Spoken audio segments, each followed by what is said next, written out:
নোয়াখালী জেলার হাতিয়ায় operation devil hunt শুরুর দিনই চেয়ারম্যান সহ 7 আওয়ামী লীগ নেতা আটক।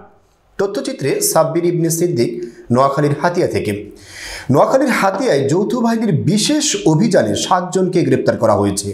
শনিবার রাতে উপজেলার বিভিন্ন এলাকায় এই অভিযান চালানো হয়। জানা গেছে, নৌবাহিনী, কোস্টগার্ড, পুলিশ এর সমন্বয়ে অভিযান পরিচালনা করা হচ্ছে।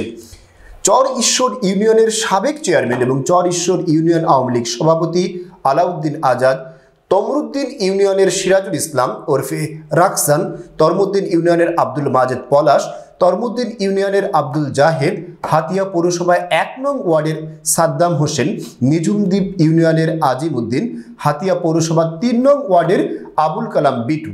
হাতিয়া থানার ভারপ্রাপ্ত কর্মকর্তা ওসি AKM আজমল হুদা বিষয়টি নিশ্চিত করে বলেন, স্বরাষ্ট্র মন্ত্রণালয়ের পক্ষ থেকে অপারেশন ডেভিল হান্ট ঘোষণার পর হাতিয়া থানায় এটি প্রথম অভিযান ছিল। আটককৃতদের বিরুদ্ধে আইনগত ব্যবস্থার প্রক্রিয়াধীন রয়েছে। একই সঙ্গে নৌবাহিনী, কোস্টগার্ড, পুলিশ ও পুলিশের যৌথ অভিযান অব্যাহত রয়েছে। উল্লেখ্য, সম্প্রতি হাতিয়ায় সন্ত্রাসী কর্মকাণ্ড ও অপরাধমূলক তৎপরতা বেড়ে যাওয়ায় যৌথ বাহিনী এমন অভিযান জোরদার করেছে।